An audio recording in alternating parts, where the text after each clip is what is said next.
circuit connection for the practical number 5, that is the RC parallel circuit. Now see, it is the variac input of the variac is given to the single phase AC supply, that is the 230 volt 50 hertz, and output of the variac, that is the you will get the variable output.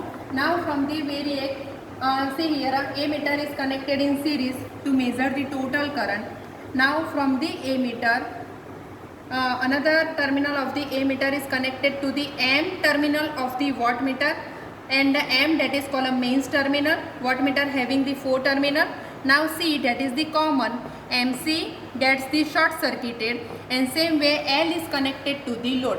Now in this practical, as a load we are using the resistive load and the capacitive load. For the resistive load, see here we are using the lamp load, and for the capacitive load we are using the capacitor bank. So from the L, it is connected to the another ammeter to measure the current flowing through the resistive load.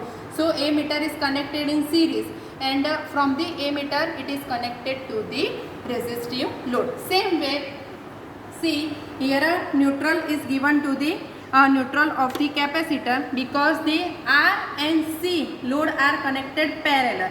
Same way from the L, another ammeter is connected, and this ammeter shows the IC, means the current flowing through the capacitor bank, and this terminal is given to the phase of the capacitor. And here a neutral is short circuited, and from the neutral it is connected to the neutral of the variac. So this is the circuit connection for the RC parallel circuit.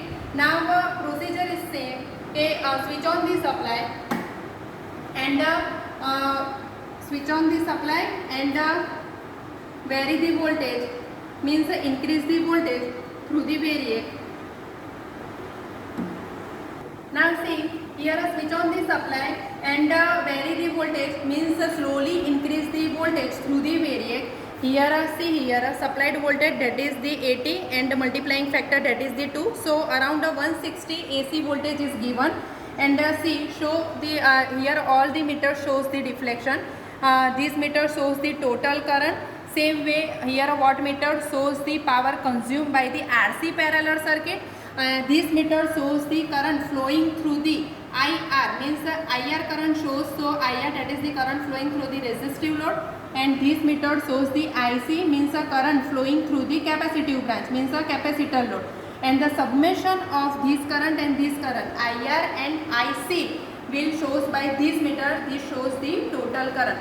Now again vary the voltage, means increase the voltage through the variac, and note down all the readings. This way you can repeat the steps and take 4 to 5 readings by increasing the voltage till the 230 volt, and make the calculation and draw the phasor diagram. Thank you.